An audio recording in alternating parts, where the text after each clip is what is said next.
Hi, everyone. As Teresa mentioned, I'm Madeline Gent. I'm the Executive Director here at Associated Artists of Pittsburgh.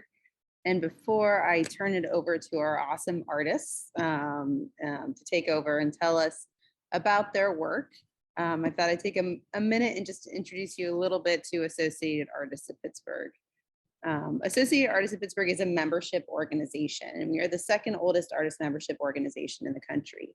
So that means we really are driven by the artists and the community that is here in Pittsburgh. We were founded in 1910, and we held our first show at the Grand Old Opera House in downtown Pittsburgh. A group of artists and art supporters came together a bit in response to a lot of different things that were happening in Pittsburgh and the surrounding region. There were popular schools of art, schools being following specifically the Scalp Level School in Southwestern Pennsylvania that was following the work of George Hetzel, as well as the Carnegie International had started in 1895 that was bringing a lot of interest to the area. And so this group of local artists and art supporters came together in 1910 to make sure there was a space in place for local artists. By 1911, we were invited into the then Carnegie Institute, which you now know as the Carnegie Museum of Art. And we've had a longstanding relationship with the museum ever since, as well as multiple other museums and institutions around the region. These are just some pictures from our history. It's always fun to kind of dig these out of the archives. In the upper left corner is a picture of Lila Hennius from the 1910s, 1920s. Below that is a picture of the 1944 jury, which featured painter Isabel Bishop on the left, MoMA curator Dorothy Miller, and sculptor Lou Dublé or Duble. I'm not sure exactly how to pronounce. These two images in the middle, the upper center image is of Betty Ash or Douglas, still an artist living and working in Pittsburgh today. She was the first woman of color to graduate from the then Carnegie Tech. And we showed her in the 1951 annual at the Carnegie Museum of Art. Below that is an image from a graduation taken in Oakland, the young dapper man sitting in the rocking chair. We have a nice profile view of his face is Andy Warhol, who was a member of AAP. And then upper right from the Three Rivers Arts Festival down at Point State Park, an installation by two members in 1983. And below that, an image from one of our more recent annuals, the 2019-2020 107th annual exhibition at the Westmoreland Museum of Art. So that's just a kind of a little bit of our history about what we do. We've shown the work of Andy Warhol, Philip Pearlstein, Mary Cassatt, Henry Ossawa Tanner, Sam Rosenberg, Roy Hilton, Aaron Elderoy Gruber, Thad Mosley, on and on and on. Again, we are a membership association really about our members. So what does membership mean? Artists are juried and artists are given membership through a juried process. That means someone now outside of Associated Artists evaluates the work. In this instance, it was Tyler Shine, the assistant curator at the Warhol Museum in downtown Pittsburgh. Artists submit 3 to 5 pieces, an artist statement, and their bio or resume or some sort of kind of listing that shows how active they are in the community. It's open to anyone to apply for a small fee. You just have to be over the age of 18 and live in or work within a 150-mile radius of Pittsburgh. That means we have artist members in Ohio, in West Virginia, even some up in Erie. And what artists get in return, the big thing is exhibitions. There are few exhibition spaces in the city, as many of these artists on this call can surely attest to. We have one here, as well as relationships with multiple spaces throughout the region. We do about 10 to 15 exhibitions a year. We're probably more in that 12 range, but both solo shows and group shows of artists, of Pittsburgh artists. We hold professional development workshops. You guys are at a unique place in college where you have a community around you of everyone trying to learn. You'll see when you get out of that, it's really hard to find those places, and they really are special. And so we help continue that learning through different workshops. And then a community of artists.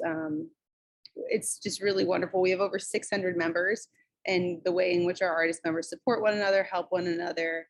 I couldn't be prouder to be part of the community. And then, of course, there's some real tangible benefits, those discounts at spaces in Pittsburgh. Artists, Craftsmen, and Supply, Pittsburgh Center for Creative Use, a lot of spaces that our artists go to. So enough about me and enough about AAP, because I know I'm talking to some art and art history students and maybe some staff at Slippery Rock. So I want to make sure I introduce that a little bit to you all. And if you guys have any questions about us and what we do, please let me know. But I'm going to turn it over to our artists. And Tiffany, I realize I probably should have asked how to say your last name. It's Budzisz. Budzisz, because I've never had to say it. I've just been like Tiffany. So Virginia native Tiffany Budzisz names flora and fauna as her main inspiration when she's building her highly detailed sculptures. Here you can see two views from the Martha Galt Gallery. So, be sure you guys go and see this work in person again. Tiffany developed a love for paper sculpture while earning her BFA in Communication Arts and Design at Virginia Commonwealth University, where she was first introduced to the medium. Armed with archival paper, glue, a dowel, and utility knife, Tiffany is able to create her symbolic and intricate multidimensional works. Her works have been featured in a variety of festivals and exhibits, as well as magazines such as Create, Candy Floss, and Affected by Art. So without further ado, Tiffany. Thank you so much. It's so wonderful to be here today. And I just want to thank the Associated Artists of Pittsburgh. I'm so thrilled to be a new member this year. And also thank you to Slippery Rock University for hosting the exhibit and hosting the event today. If we could go to the next slide. So I'll just start a little bit about me. Like was mentioned before, I have a BFA from Virginia Commonwealth University.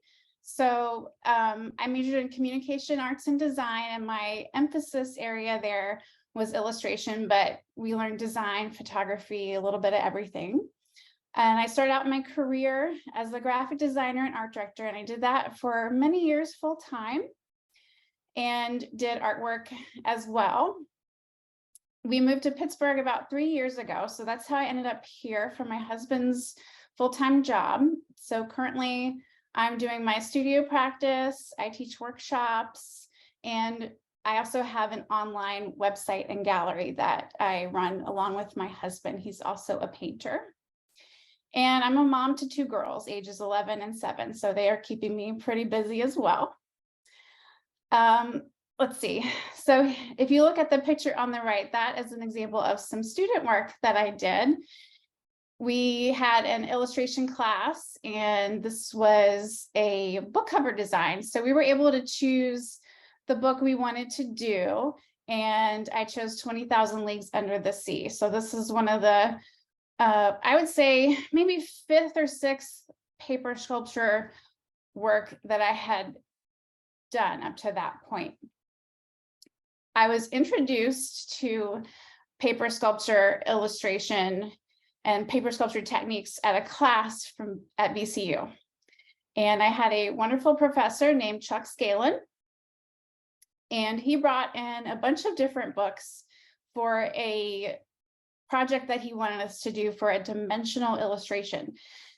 So he brought in these two books, Paper Sculpture, a step-by-step guide, and More Paper Sculpture, a step-by-step guide. And if you're at all interested in learning more about paper sculpture, I highly recommend both of these books. And that is really how I picked up the process and learned.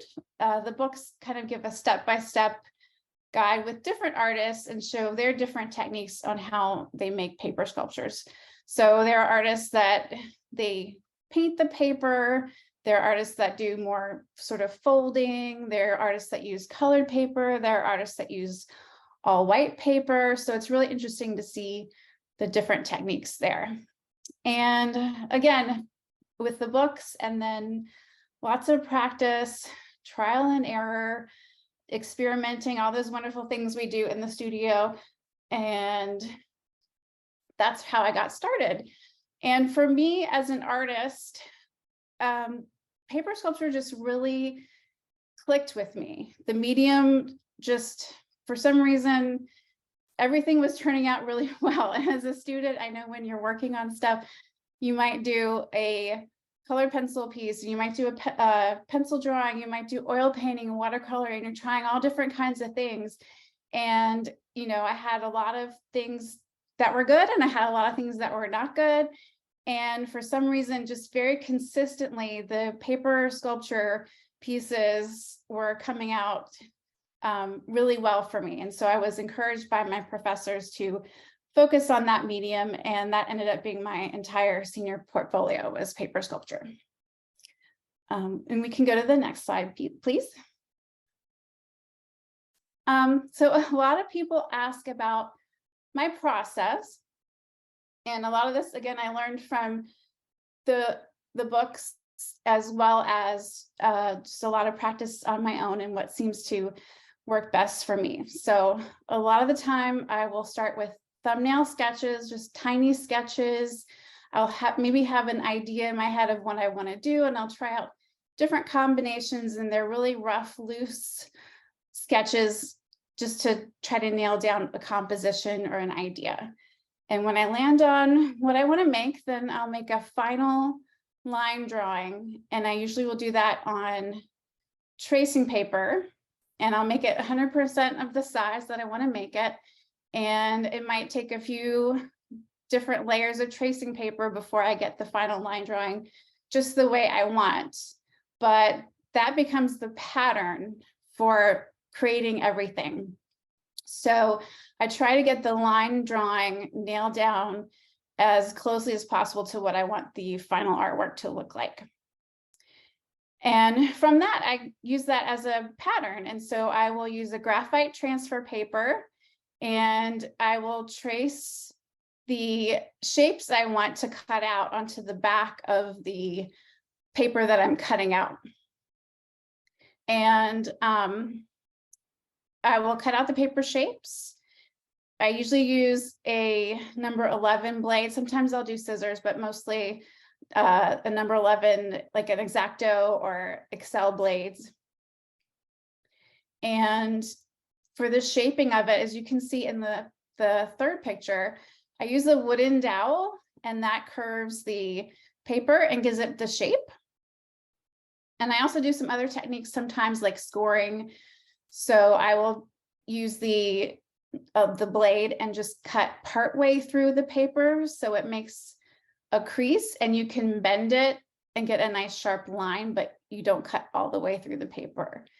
And I'll also use embossing. So there's a pottery tool that I have. It's called a double-ended stylus tool, and it has just a little rounded ball on the end. Like you'll also see them in crafts as like a dotting tool or something like that. And I will use that to kind of emboss and make texture onto the paper, like you can do wood grain or veins and leaves or hair or things like that. And so from there, I'll curve and shape the paper. I'll glue it together. And again, so you can see in the fourth picture, I use the tracing paper as a guide on how to glue all the pieces back together again. So that is really sort of the foundation for everything, is that tracing paper line drawing. And for the last image, you can see I will put foam core or foam board on the back in little squares, and I'll layer it up at different heights that I need.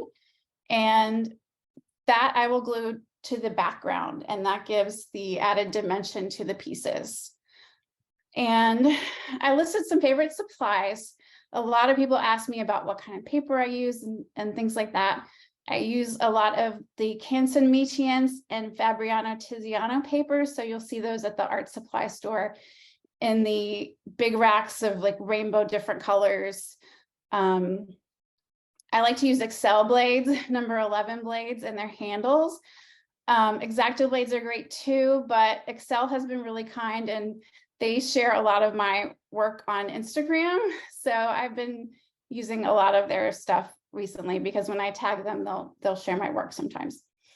For the glue, I use Lineco Neutral pH adhesive, which is a white PVA glue. It's a book binding glue.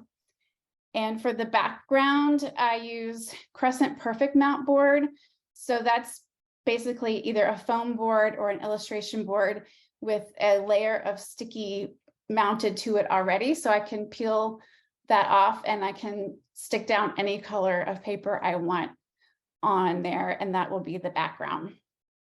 And I always use archival or acid-free materials. That's really important to think about when you're using paper products, because you want everything to last for a really, really long time. Okay, we can go to the next slide. So then I just wanted to share some of the current work I've been doing. If you can see the first 3 images, those are part of my botanical series. The first 2 are healing hearts.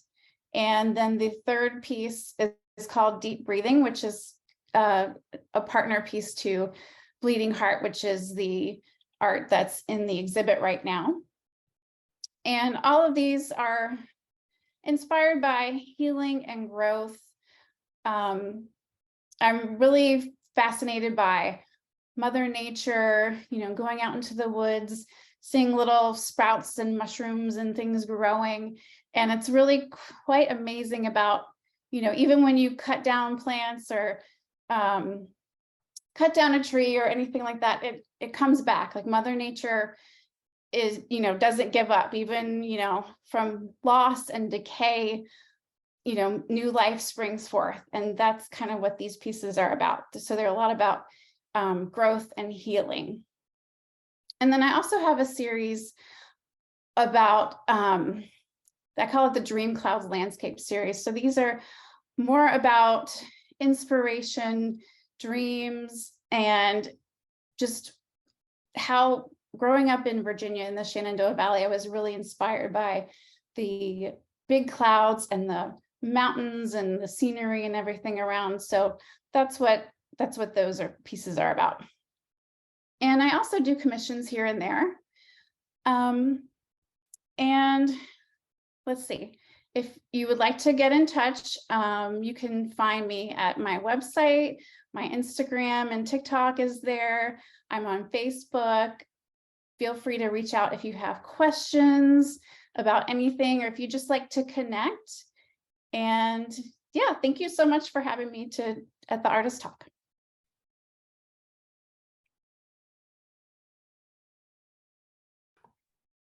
Well, you're very welcome. We're so happy to have you, Tiffany. Thank you. So interesting. And now I'd like to introduce our next artist, Emily Glass. These are images from the gallery. So if you haven't yet seen the gallery, please drop by during our business hours, Monday through Thursday, 11 to 5. So Emily Glass, formerly trained in computer science. Emily Glass is a Pittsburgh born and raised artist and has taken art classes at a variety of places in the area where she was exposed to several different mediums. Emily mainly works in acrylic and oil painting, as well as graphite and color pencil drawing. She's published children's literature illustrator, and Emily has created multiple indoor murals around Pittsburgh. Following the pandemic, Emily transitioned from a strictly realistic style to an abstract style in which she uses lots of movement and color to convey the joy that she feels is so desperately needed in the world. Emily's work has been shown in exhibitions in such places as the Martha Galt Art Gallery here, as well as the Roadkill Gallery. And she has been a featured artist at events such as Art All Night and the Pittsburgh Art Jam. So please take us away, Emily. Tell us all about your artwork. All right, thank you so much. Tiffany, great presentation. I loved learning about your work. Oh, thank you. Yeah, and thank you so much to Slippery Rock University, Associated Artists of Pittsburgh, and the Martha Galt Gallery for allowing me this opportunity to discuss my art today. Like, this is really an honor, and so thank you so much for this. And thank you to those of you who are connected, joined today, especially to those students who left comments at the gallery. They actually shared those comments with us, and it was so much fun to read through and see people's comments and get different people's perspectives of my art. It was really enjoyable. So thank you to all of you for joining me today and for sharing my art with me. So if we can go to the next slide. about me. So like she said, I am a Pittsburgh native, and have been married to my husband, Mike, for 14 years. We live in McKees Rocks, and with our 3 very demanding cats. I have a picture of my studio in there. It doesn't look like it's coming through real well, but it was a nice clean studio day, and they're in the center. So I had to get a picture. But anyway, so I have been an artist my entire life at heart. So that's all I really wanted to do when I grew up. I grew up drawing, painting, things like that. But as I got older, you know, you hear ideas like, well, you're going to have to do something where you're going to be able to make a living, right? You start to feel a little bit discouraged. And so I ended up majoring in computer science, and I worked in IT for 20 years. During the course of those years, though, I would take classes in different places: Sweetwater Center for the Arts, Pittsburgh Center for the Arts. I took some classes at Pitt, just to keep creating. So then in 2020, I got laid off from my job at that time. And I said, you know what? I climbed the corporate ladder. I did what I thought I was supposed to do.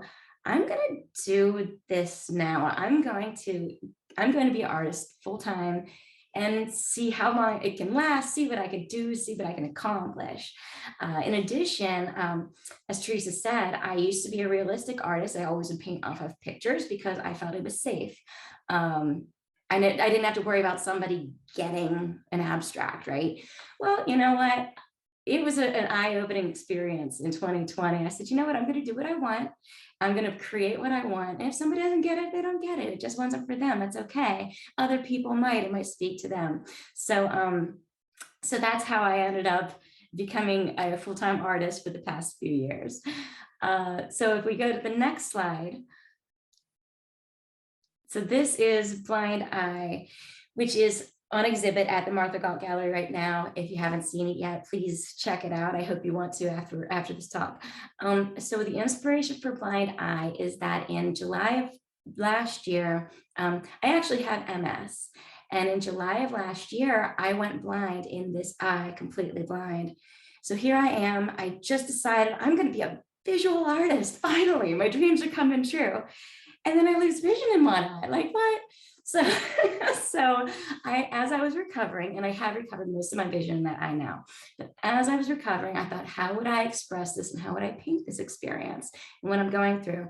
And I got this vision of a woman surrounded by colorful flowers, a beautiful scene with this black and white over the eye. And so the idea came to me in July, but it developed in my mind until April. So, and it changed the way it looked in my head until April. And finally I said, okay, I got it. This is how I'm going to do it. So you see, she's surrounded by these flowers and she's got a very large eye. And this is not just about me going blind in my eye, but this is about seeing that even in times of adversity and challenges and trouble, and there might be something in your way, still appreciating the beauty and the wonder and the blessings that are around you. So that's really where the inspiration came for this piece. If we could move to the next slide, please. So to start, I sketched out, you see on the left-hand side, I did a really rough sketch. I mean, I did this in a few minutes, just hurry up and planned out not just the construct of the painting, but also planned what colors were going to be where, just to get a visual and make sure it was going to look right. And then I started on the left, you see it, I had a cool tone grounding. I loved it so much, I almost kept it. I'm like, I can't paint over it. I'm just going to call it an abstract and just love it forever. But no, stick with it. You know, so I started painting over that, but that was where I started. You could see I used white charcoal pencil to draw in like the shape. You could see the roses in there and everything. So next slide, please. From there, I build depth. So I start really dark, and you can see on the left-hand side, I started dark and I build light with layers and layers and layers.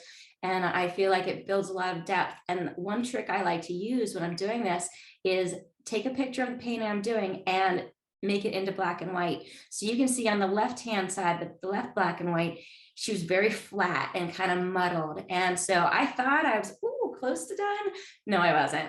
Once I saw that, I said, well, I got some work to do. So I kept on building and building and building on those values until I got to a nice high contrast that I wanted, that I was like looking for.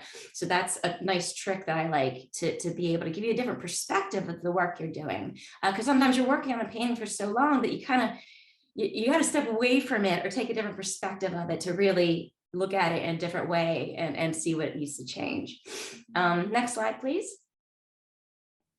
Now, I love color so much, and if I can use rainbow, every color in the rainbow in a painting, I'm going to do it. So, so to talk about my use of color, on the leftmost side, you see I chose different colors for different reflections. So down in the dark area of the bottom right-hand side, you'll see I used reds, cadmium red dark as my shadow. I don't know why. I'm a big fan of using reds in my shadows. And then on her nose and lips coming kind of from below, I was using the blue. So you see under her nose, under her lips, I've got blue that's coming up from the hydrangeas underneath her face. And then from above is sort of the light source. So you'll see more yellow highlights. Now, fun fact, the green in the eye itself is actually the background that I loved so much. So instead of painting over, I said, I'm just gonna let that shine right through. I'll put a little white highlight on it and it's looking good. And then in the rest of the iris, every single color I used in that painting, I made sure I got a speck of it in the iris. So it's not a blue eye, it's not a brown eye, it's not a green eye, it's every color. And so go to the gallery and see it and take a close look at it. Pictures don't do it justice, but every color in the rainbow is in that eye, every color in the painting. Overall to the right, again, I used every color that I had in her hair. Those shades are not blonde. I'm using blue and purple and reds. And I just get a kick out of somehow using every color in the rainbow and still making it look cohesive with the entire work. So that's my use of color and how I achieved the depth from the last slide and the use of color to give it lots of vibrancy through this painting. Now, if you go to the next slide, you'll see these are some samples of some of my other work. I use lots of color, like I said. I like a lot of movement. I really like to combine abstract work and realistic work. So you're going to see that a lot through my work. I encourage you to go to feeltherainstudio.com. Feel the Rain Studio is my business. It's right here. This is the studio in my house. But go to my website, check out my art, contact me, let's talk. Let me know what you think. Let me know what questions you have. You can follow me on Facebook and Instagram at Feel the Rain Studio. And again, thank you so much for joining today. And it's been a lot of fun. And thank you for the opportunity to speak about my art. Thank you so much, Emily. That's so fascinating. I'm sure we'll have lots of questions for you. So just to remind the audience, after Tom presents his artwork, there'll be time for us to ask the artist questions, and you can post your questions in the Q&A function. Yeah, that was so interesting, Emily. Thank you so much. And now I'd like to introduce Tom, if I can find your bio. So Tom Sarver. Tom Sarver has exhibits featuring the manipulation of drawing, lighting, painting, puppetry, sculpture, audio, and video. Tom Sarver traverses mediums and media to bring his vision to life. Tom is the creator behind Art Olympics and Virtual Puppetry Residency and The Fishing Report.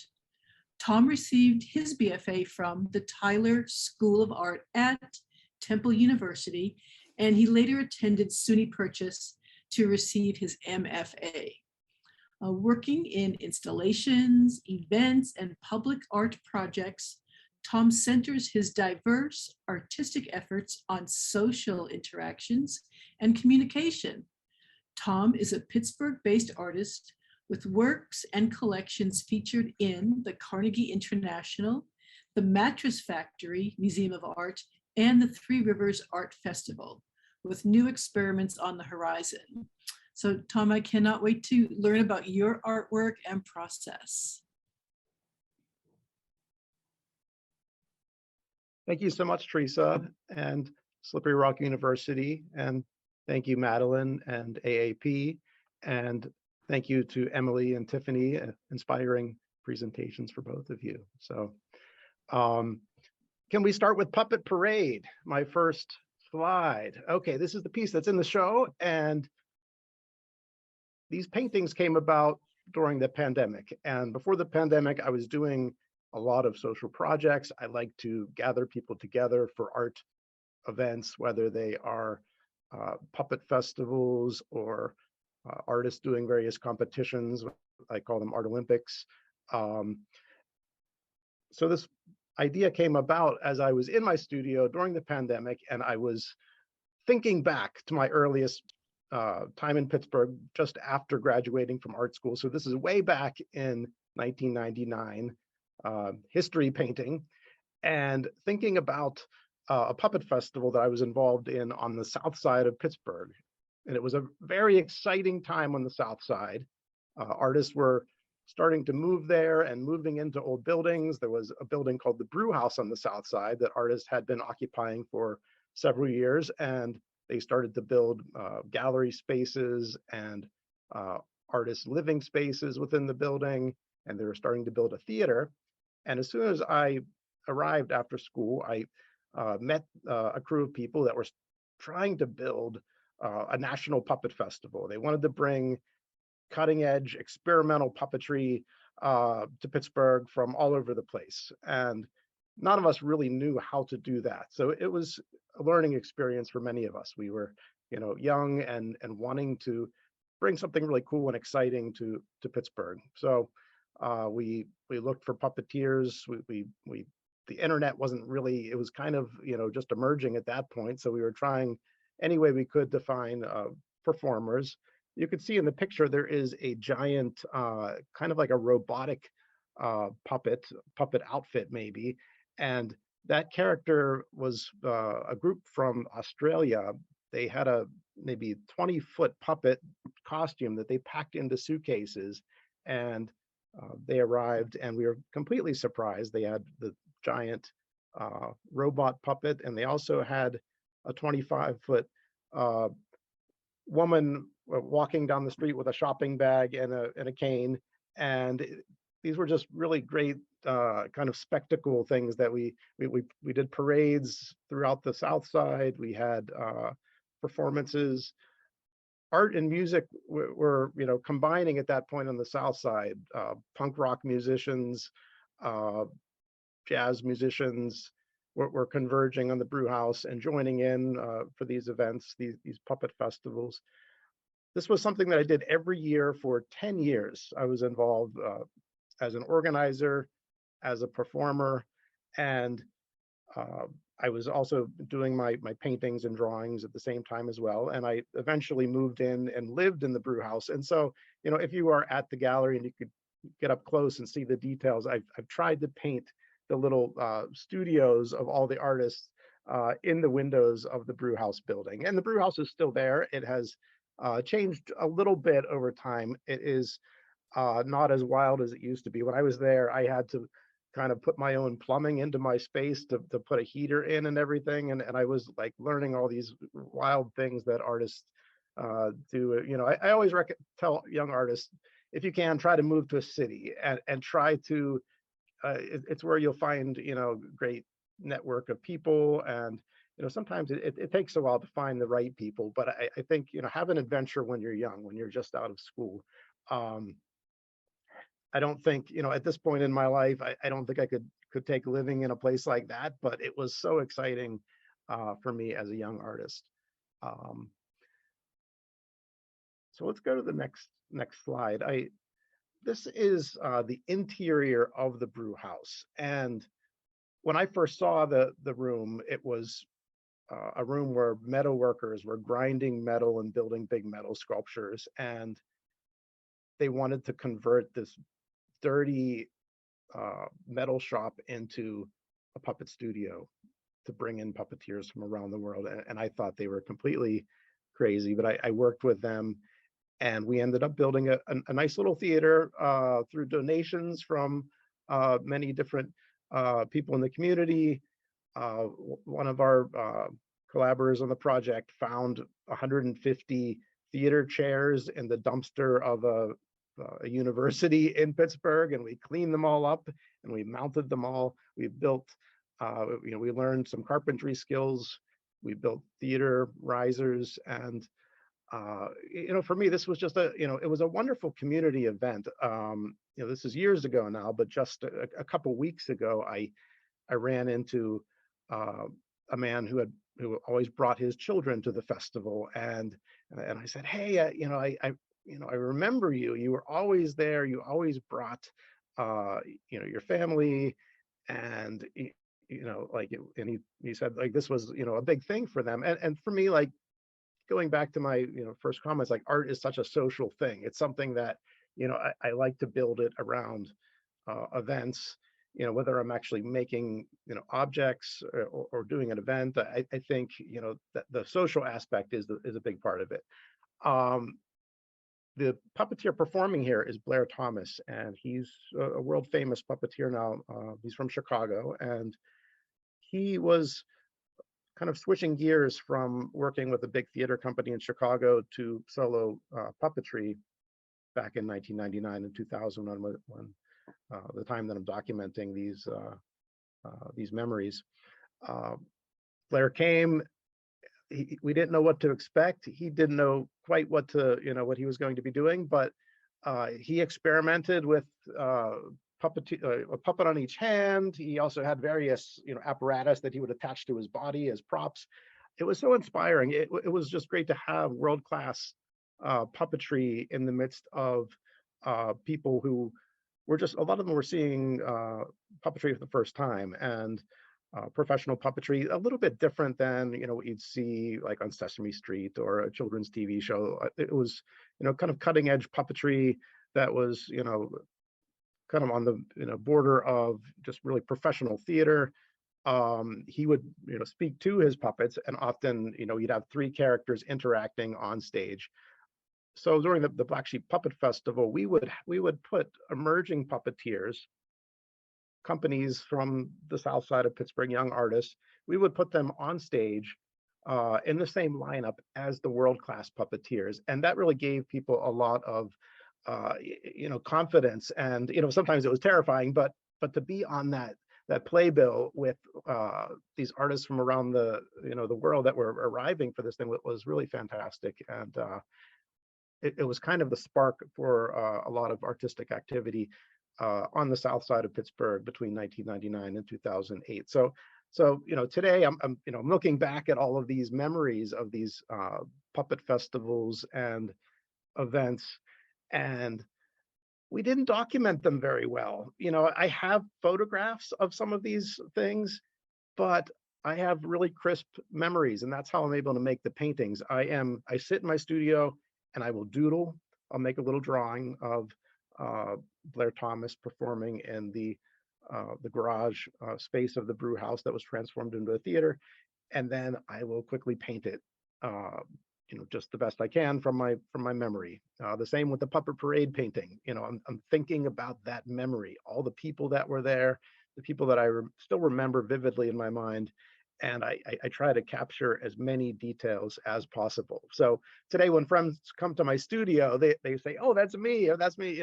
They're really excited that I remembered that they were there, and even sometimes the exact clothing that they're wearing, or the role that they're playing within the puppet production. So for me, the Black Sheep Puppet Festival was such a special event that during COVID, I thought that was a perfect time to kind of set other projects aside and to document it in a series. So there's about 20 puppet festival paintings. You're seeing a couple here today. And let's go on to the last slide. And I just want to talk about actually performing with puppets. So at the beginning, it was, in my bio, it was mentioned that I've shown with the Carnegie International in 2013. One of the international artists, Paulina Lauska, invited me to collaborate with her and to show my collection of puppets at the Carnegie Museum of Art. And that's when I started working with my wife, Kristen, who is pictured here in this picture. Paulina asked me to assemble puppeteers to perform for an opening ceremony at the Carnegie International. This is not the picture of that. This is something different, but my wife and I, we worked together with another puppeteer in Pittsburgh named Joanne Keeler, and I carved puppets, and we did a wonderful performance for that international event.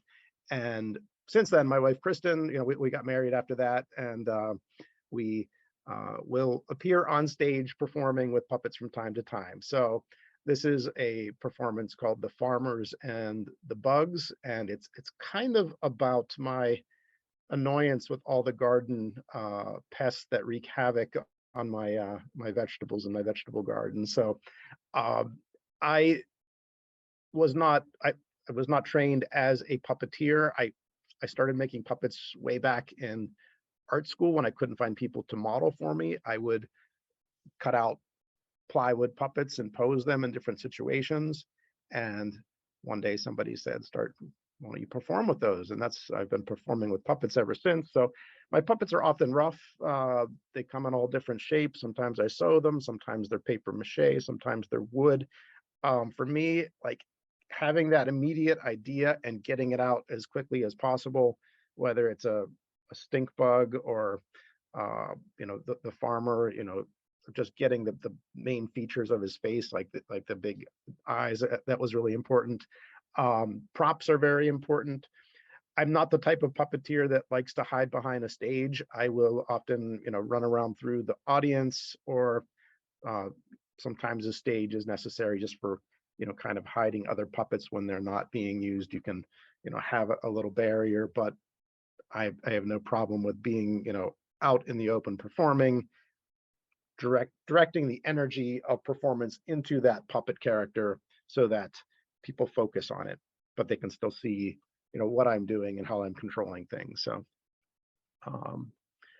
So puppetry, painting. I was actually I rejoined the Associated Artists this year, and I was in the Associated years ago, and I had a solo show called From Puppets to Paintings that was in the downtown space on Liberty Avenue. And it's interesting to come back and be kind of returning to all of this after many years. So very exciting. So thank you, everyone. And yeah, happy to answer any questions. Well, thank you, Tom. That's so interesting. Thank you so much for that presentation. So I would like to ask the audience if you have any questions at all. I don't see any questions in the Q&A box, but I'm sure that I and Madeline and Don probably have lots and lots of questions. So I'll just wait a minute to see if any of our students, and thank you students for participating in the comment cards. So many of our students actually wrote wonderful comments to these artists, which I shared with them. So I just want to thank my students who are here for writing those comment cards. So Madeline, do you want to offer any questions to our artists? Of course I do. I always love hearing about your processes, because so often, Dawn and Jamie are doing a lot of the legwork and reading the applications as they come in, proposals, working with the jurors, and then I kind of come in at the end, like Christmas morning, and get to see the present under the tree, and I don't get to see how it's put together. So I always love these artist talks, and so as anyone else has questions, like feel free to interrupt. I can ask a lot of questions. It's a youngest child thing, I think, but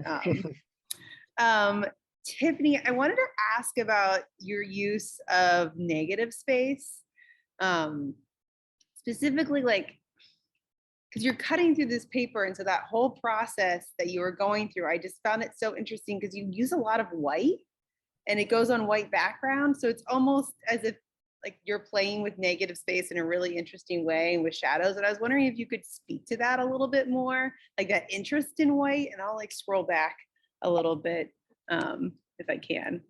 Zoom allows me to kind of get there. Yeah. Yeah, so it's a lot of use when you're doing an all white piece or a mostly white piece. It's a lot about light and shadow. And so it's important to, when I'm working on things, it's important to kind of think about how I'm going to layer things so they stand out from one another. And that's where the actual sculpting part of it becomes really important, because if you have just flat pieces of white paper one on top of each other, you're not going to see anything. It's just going to all be like, just look white, basically. So yeah, I don't know. It's interesting too, because I do some pieces with a lot of color, and then I've done pieces that are all white, and I've done pieces that are white with a little bit of color. And yeah, it's just something to kind of my dog's walking over, so he might bark in my face, but there's just something like looking at these pieces, like the flowers, that felt very like ceramic, like because it was really interesting listening to you talk through that whole process of molding the paper, of cutting it, and molding it. And then I look at this, and it happens in person, because we had your work when we did the collaborative show with the Guild of American Paper Cutters, and I'm like, oh, this is paper? Like, are we sure we don't have like porcelain? Like, did she not slip that in? So yeah, like that molding technique, and I just found really interesting. And then this work in the show, like speaking aesthetically, like the kind of the ideas of things that are typically beautiful, like branches and flowers, and then like this really visceral imagery of a heart and like the lungs, and essentially these branches are like veins or capillaries. I don't know anatomy. Like I'm an art historian by training, but I was wondering, like, that choice of subject matter. You mentioned healing and growth when you were speaking, but kind of this very visceral imagery that plays on traditional notions of beauty, but also kind of, not the grotesque isn't the right word, but like kind of goriness, for lack of a better word right now. I wondered if you speak a little bit to that play between the two. Yeah, well, I mean, I've always been fascinated by nature. And, as a kid growing up, I was in a really rural area. I was an only child. I was outside a lot. I had a lot of time on my hands. And I spent a lot of time and I think a lot of artists do this, just looking at things. And so I kind of, when you look at trees, they kind of, like, the branches are kind of like veins. And, you have veins in bodies, and you have veins in leaves. And I'm really kind of fascinated with that aspect of science where,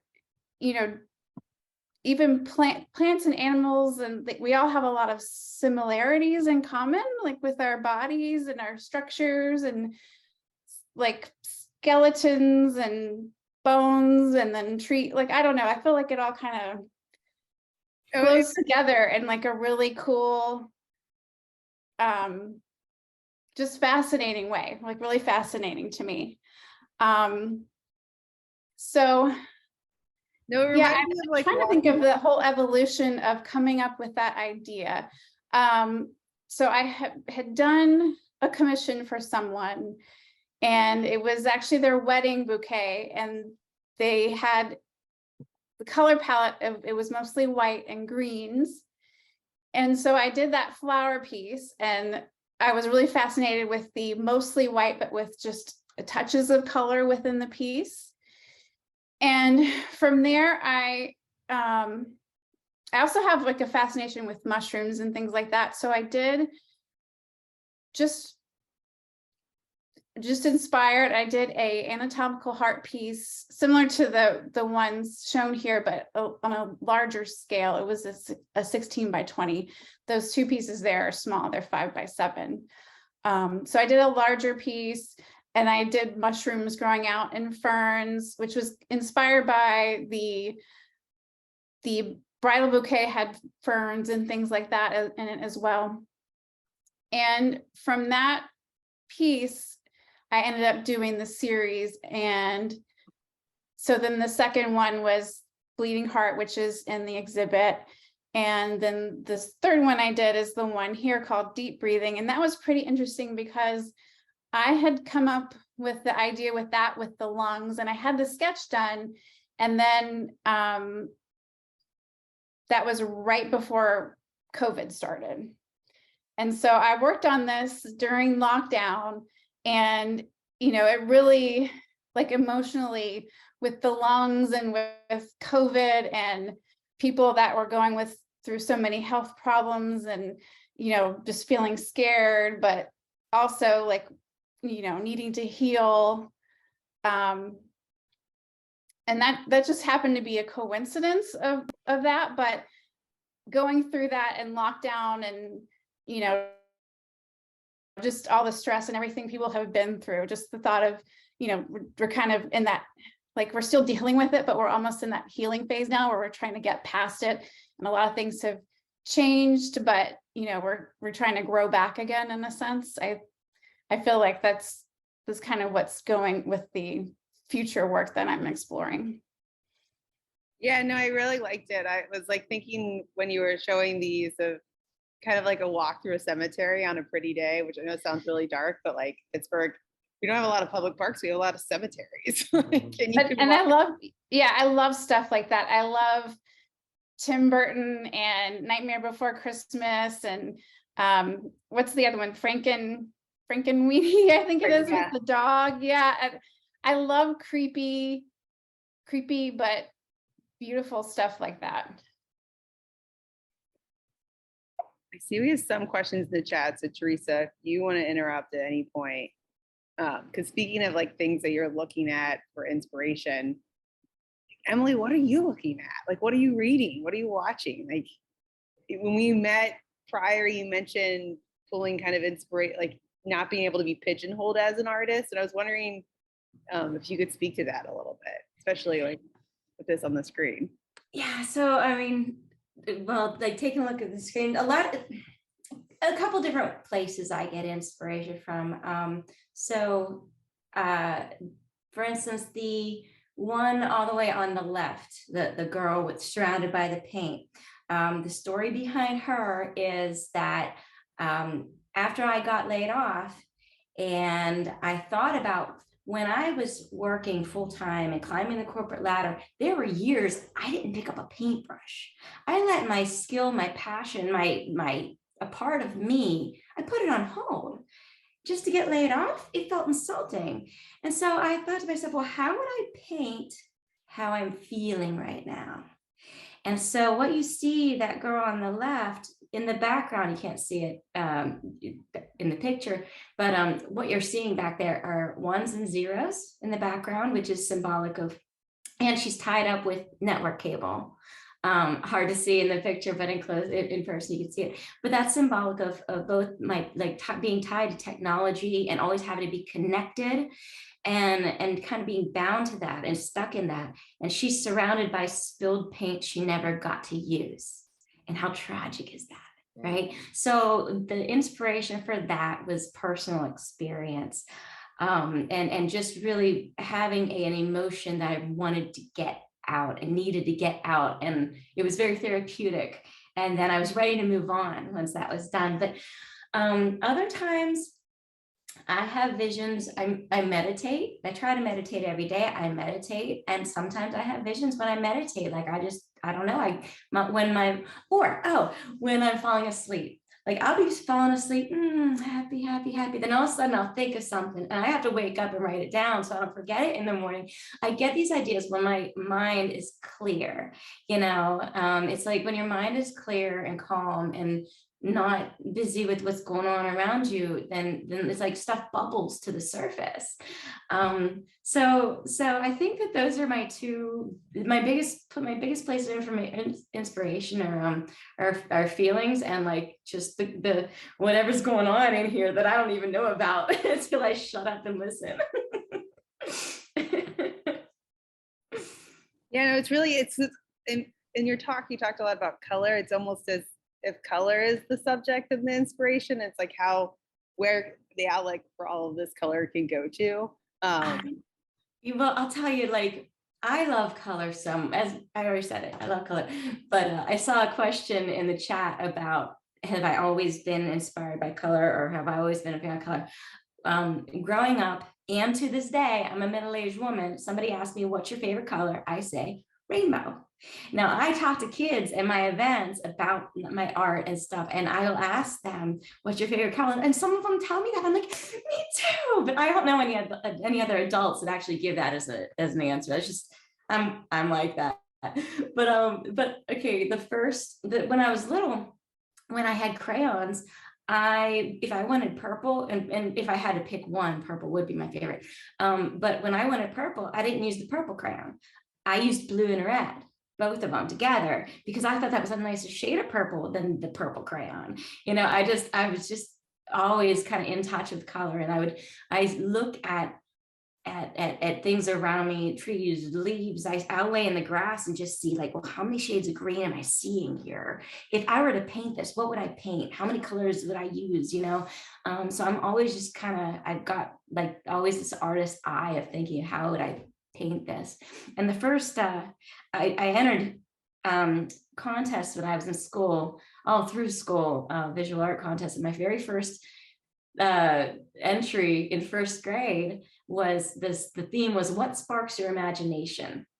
And so my painting, it was crayon. My picture was me sliding down a rainbow with Cheer Bear, the Care Bear that had the rainbow on his stomach, while my best friend was sitting under the rainbow blowing bubbles. And that's just like, that's my brain, and still is. And to this day, I'm middle-aged, and I still have my Cheer Bear right here in the studio with me. So it's always been here. It's always been a part of me. My middle name is Joy. My blood type is B positive. It's just meant to be. I love that. I love all the connections. I'll pull up these Q&A. That's wonderful, Emily. We do have a question from Steve for Tom, who asks, how do your three-dimensional influence your two-dimensional paintings? That is an interesting question. So, you know, I've been bouncing back and forth between the puppetry and the painting for a long time. And for me, it's like a completely different part of the brain. I think when I'm making puppets, I get really into kind of the gadgets and the mechanisms, but they, you know, like they are these characters that you bring to life. So eventually they become characters that can, you know, be utilized in paintings. A lot of people tell me that, you know, no matter how hard I try to paint realistic people or draw realistic people, they always kind of look like a puppet. And I think that's because of this, you know, I've been, you know, because of the puppetry thing. So yeah, I don't know. It's I feel like I need to refresh my mind sometimes and you know, go from one thing to the other and just you know, have that time in the shop kind of fiddling with the gadgetry of puppetry, and then eventually I'll have that. I'll have to stop with that and go back to the painting. So I don't know if that completely answers your question, but that's kind of how my mind works, I guess. I think that's a good answer. I think that's a really good answer, because I think that's how artists work, or how really effective or productive artists work, is they have several studio areas cooking at once. Yeah, and you have disasters and messes and things that are complete failures too. And I think that's the beauty of You art. walk away. Yeah. Yeah. Just turn to the other project. Yeah, yeah. Tom, can I ask you about your use of the word history painting to describe these works? I started using, well, I had old friends from this era saying, wow, you're documenting the history that we have a little bit of information from it.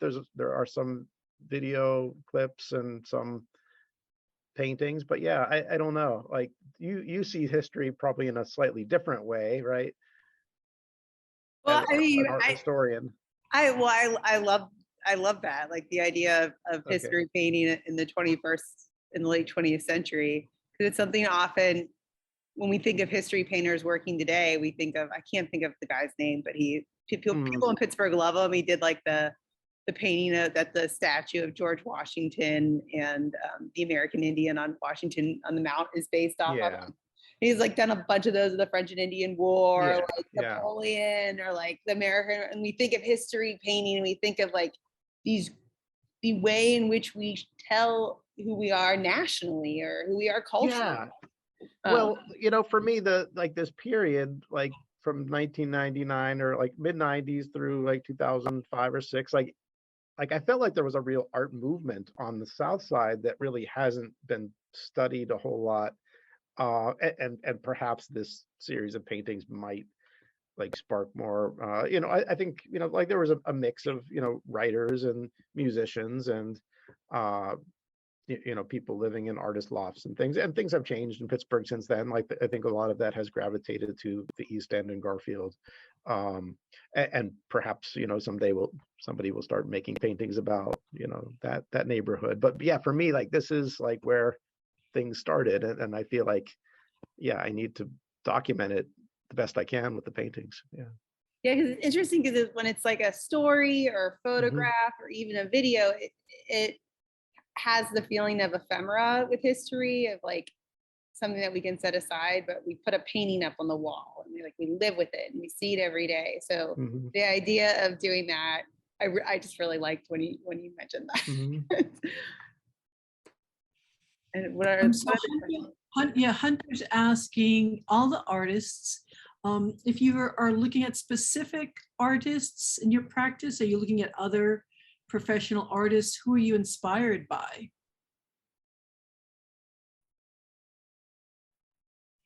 And that was a question for any or all of the artists.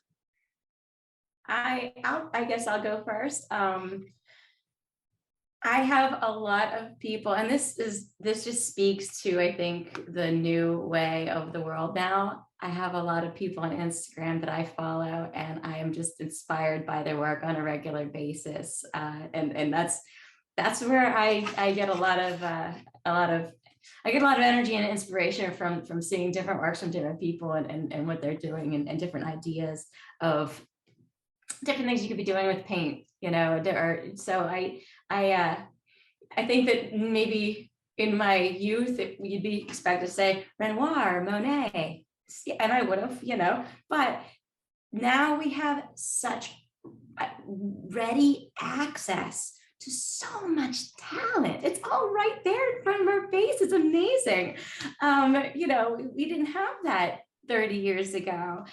So I think that we're really lucky to be living in an age and have access to be able to see so much talent and beauty out there in the world. Like there's one artist who I followed her when she was living in Ukraine, and she ended up having to evacuate, and now she's living in Poland, and I've watched the progress of her paints from like painting on the seaside of the Black Sea, and now she's painting downtown Warsaw, and it's just been like a goosebumps of just like you're watching her life, and it's just, I think that's my answer. A long-winded answer. Great answer. Yeah.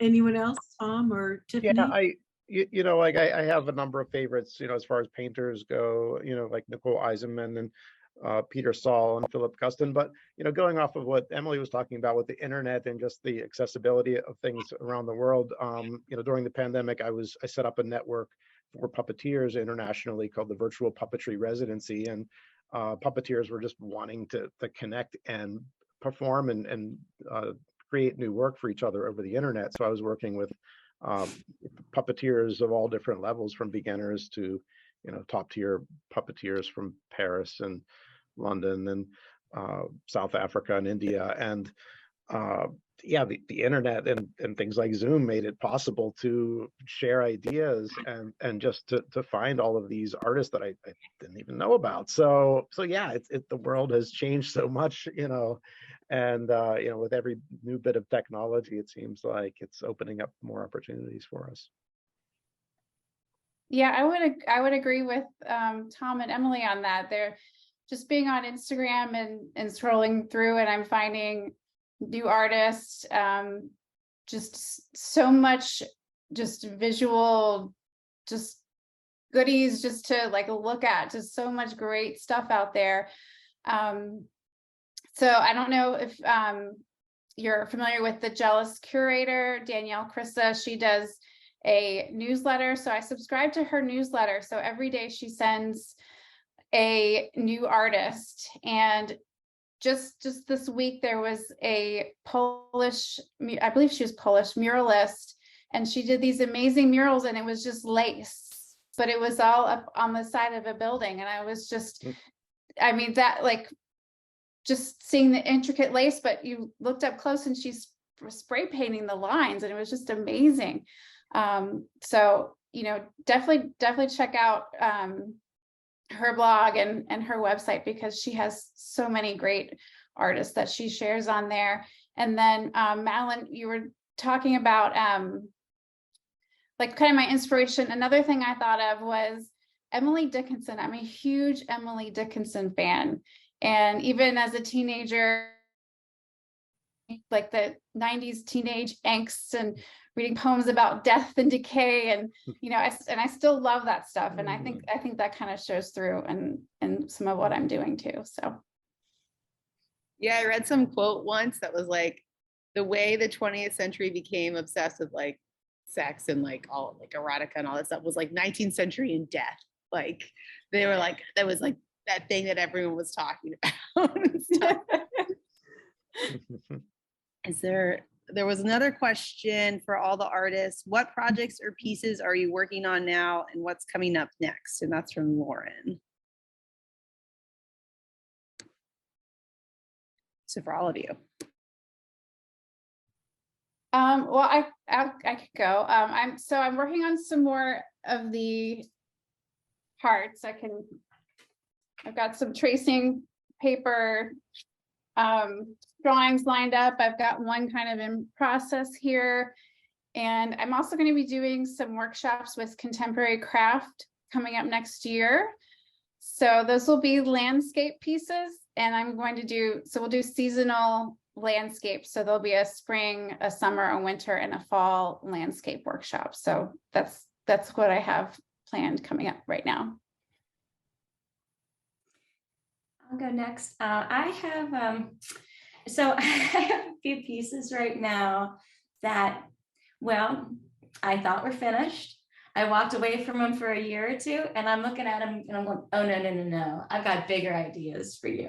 So I have a few and I always work on like more than one thing at a time. I typically am working on I'll paint this for a while, then I'll move to this. I'm usually working on about 3 paintings at a time, but I have a few paintings that I thought were good when I thought they were done, but I decided they're not done. I got different ideas for them. So I'm going to be doing some transformations of some paintings in the coming, in the near term. So that's my next thing to do. So I just finished up a very big project, and I'm going to take a break. Yeah. I organized a show in downtown Pittsburgh at Space Gallery. There were 11 artists, including myself, in the show, all dealing with different ideas about the city and the city of Pittsburgh. I had 50 drawings in that show of various neighborhoods. So I was doing drawings on site all throughout Pittsburgh. It was another pandemic side project that still continues, but I'm going to slowly wind down my neighborhood sketches, take a break, and start working on some getting ready for more live performances. So I think things are opening up enough now that I can get back to live puppetry performance. Hey, Tom, did you teach a class at Sweetwater in 2001? I probably, yes, that's probably when I was at Sweetwater. Yes. I took your class Oh, 21 wow. years ago. Did you draw puppets or paint puppets? No, it was an acrylic class. It was an acrylic class. Oh, awesome. I was thinking that when you mentioned Sweetwater, but I wasn't sure. Awesome. I didn't realize, I knew your name sounded familiar, and I didn't realize it was you until I realized the puppets. I'm like, oh, I remember that guy with the puppets I 2 decades ago. I probably couldn't stop talking about that back then. Well, good to see you again. Good to see you. That's wonderful. That's absolutely wonderful. Do the artists have any questions for each other?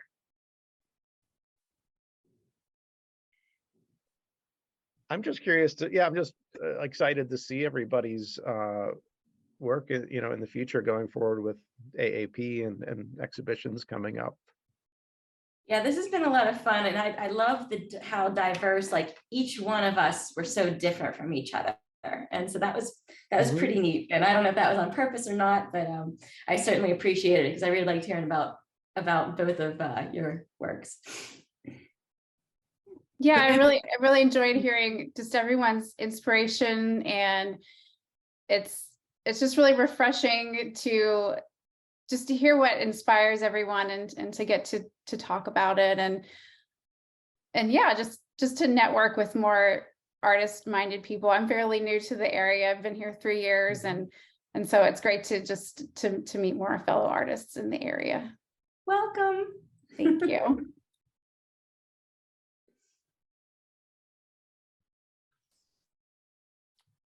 Madeline, do you want to add anything about any upcoming things with AAP? I mean, there's always something on the horizon with the associate artists. You really have so many events going on, always. Something. We'll see this show. It's up until the 3rd. Is that correct? Yep. So everyone at Slippery Rock, we really loved being in there. We really loved working with you, Teresa, on this and showing our new partners there. Yeah. Then our show in our space in Lawrenceville closes November 5th. So we're open Wednesday, Thursday, Fridays, 11 a.m. to 6 p.m. And then Saturday, November 5th, we'll have a closing reception and coloring workshop. Artist Erica Hattori has turned one of her artworks into a coloring page. I'm very excited to color per Emily's love of color. And so that closes on the 5th. And then for artists and for both members and non-members, we are hosting an art photography and headshot workshop that an email blast will go out soon. So if you have artwork that you need to get photographed for an upcoming call or for a postcard or wherever, we'll have the students from Point Park University raising money for an upcoming research trip that they'll be going on. So they'll be here taking photos. And then we'll have a show that opens mid-November called 112 by 112. 112 years of AAP, all artwork priced at $112. So it's a great way to get artwork at a really great price point. I'm like, it's like the first hit. You like go in and you fall in love with the work, and then you start following the artist. And maybe when you can afford something a little bit more down the road or set up a payment plan.